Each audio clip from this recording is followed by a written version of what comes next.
ঢেলে সেজে উঠেছে আলিপুর চিড়িয়াখানা। দেখতে দেখতে 150 বছর হয়ে গেল আলিপুর চিড়িয়াখানার।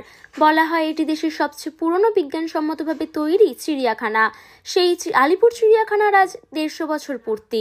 এই উপলক্ষে চিড়িয়াখানায় সাজো সাজো রব আকর্ষণীয়ভাবে সাজানো হয়েছে চিড়িয়াখানার অন্দরমহল। আজ বিশেষ অনুষ্ঠানের আয়োজন করেছে চিড়িয়াখানা কর্তৃপক্ষ। ভারতের প্রাচীনতম জুলজিক্যাল পার্ক আলিপুর চিড়িয়াখানার কত ইতিহাসের সাক্ষী। শহর কলকাতার বড় পর্যটক আকর্ষণ হলো এই চিড়িয়াখানা। শীতের মরশুমে বিশেষ করে ডিসেম্বর এবং জানুয়ারিতে প্রচুর মানুষ ভিড় জমান এই চিড়িয়াখানায়। 150 বছরের পুরনো এই চিড়িয়াখানা জন্মদিনে পাচ্ছে নতুন গেট। নতুন করে তৈরি করা হয়েছে দেশের অন্যতম সেরা চিড়িয়াখানার মূল ফটক। প্রায় 2 তলা সমান উঁচু করা হচ্ছে এই নয়া গেট। উপরে থাকছে হাতির মাথায় অবয়ব সঙ্গে স্লাইডিং গেট। আজ 150 বছরে পা দিল আলিপুর চিড়িয়াখানা। সেই উপলক্ষে নানা পরিকল্পনা নিয়ে সাজানো হচ্ছে চিড়িয়াখানার অন্দরমহল। চিড়িয়াখানার সার্ধ-শতবর্ষ উপলক্ষে আকর্ষণীয় অনুষ্ঠানের আয়োজন করেছে চিড়িয়াখানা কর্তৃপক্ষ। পৌর নগরোন্নয়ন মন্ত্রী ফিরহাদ হাকিম এই অনুষ্ঠানের উদ্বোধন করেন। স্থানীয় সাংসদ মালা রায়, পশ্চিমবঙ্গ বন উন্নয়ন নিগমের চেয়ারম্যান তপন দাশগুপ্ত সহ চেয়ারপারসন ডাক্তার মারিয়া ফার্নান্ডেজ, সচিব মনোজ আগরওয়াল, প্রধান মুখ্য বনপাল নীরজ সিংঘল প্রমুখ উপস্থিত থাকবেন। সেই অনুষ্ঠানে উপস্থিত থাকতে পারেন বনমন্ত্রী বীরবাহা হাঁসদা সহ রাজ্য সরকারের অরণ্য দফতরের একাধিক কর্তা ব্যক্তি। সূত্রের খবর, শুধু বহিরঙ্গের রূপটাই নয়, সেই সঙ্গে আগামী 1 বছর ধরে চিড়িয়াখানায় উন্নয়নমূলক একাধিক কর্মসূচি গ্রহণ করতে চলেছে কর্তৃপক্ষ। আলিপুর চিড়িয়াখানার 150 বছর পূর্তিতে নানাভাবে বিশেষ প্রতিষ্ঠা দিবসকে স্মরণ করা হচ্ছে। এই উপলক্ষে স্কুল কলেজের পড়ুয়াদের উপস্থিতি, বিভিন্ন বেসরকারি সংগঠনের সাহায্য নিয়ে বছরভর অনুষ্ঠানের আয়োজন করা হয়েছে। তা সরকারিভাবে ঘোষণা করা হবে। একাধিক কর্মসূচি রয়েছে আজকের দিনে।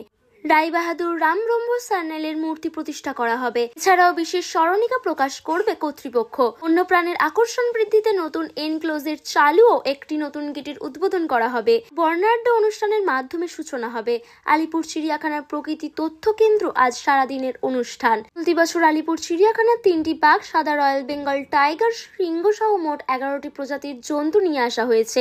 দর্শকদের কাছে চিড়িয়াখানার শোভা ও আকর্ষণ বাড়াতে আসছে আরও একাধিক নতুন পশু পাখিও।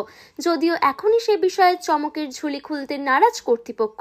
তারা বলেছেন অনেক আকর্ষণ বাকি রয়েছে, ধীরে ধীরে সব প্রকাশ পাবে। 150 বছরে দর্শকদের কাছে নতুন রূপে চিড়িয়াখানাকে প্রকাশ করাই মূল লক্ষ্য। বন দফতরের সূত্রে খবর, গত মার্চ মাসে ফেস্টিভ টাইম শেষ হওয়ার পর থেকে চিড়িয়াখানার ভোল বদলের কাজে হাত দেয় কর্তৃপক্ষ। দীর্ঘ 6 মাস ধরে সেই কাজ চলছে। মূলত সাপ ও পাখির এনক্লোজার নিয়ে বিশেষ পরিকল্পনা রয়েছে চিড়িয়াখানা কর্তৃপক্ষের।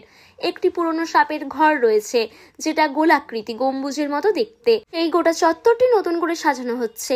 এতে সাপেদের ঘরের পরিসর বাড়বে, একই সঙ্গে দর্শকদেরও সুবিধা হবে। বিশেষত কচিকাচারা আরও সুষ্ঠুভাবে আনন্দ উপভোগ করতে পারবেন। অন্যদিকে অ্যানাকোন্ডার এনক্লোজার উন্নতি নজর দেওয়া হচ্ছে। আলিপুর চিড়িয়াখানায় পাখির খাঁচার সংখ্যাও বাড়ানো হচ্ছে। 2টি বাড়িতে খাঁচা তৈরি করা হয়েছে। আলিপুর চিড়িয়াখানার অধিকর্তা শুভঙ্কর সেনগুপ্ত সংবাদ মাধ্যমকে বলেছেন, মঙ্গলবার থেকে বছরভর বিভিন্ন অনুষ্ঠান চলবে। দেশের মধ্যে প্রথম কোনো চিড়িয়াখানার সার্ধ-শতবর্ষে পড়ল। চলতি বছরে 3টি বাঘ, সাদা রয়্যাল বেঙ্গল টাইগার, সিংহ সহ মোট 11 ধরনের জন্তু নিয়ে আসা হয়েছে এখানে। এতে দর্শকদের আকর্ষণও কয়েক গুণ বাড়বে। মন্ত্রী বীরবাহা হাঁসদা বলেন, পর্যটকদের জন্য আধুনিক ব্যবস্থাপনার আয়োজন করা হয়েছে। পাশাপাশি একরতি শিশুদের জন্যই বিশেষ ফিডিং রুম তৈরি করা হয়েছে। Arnab Chakraborty report, today 24 news Bangla.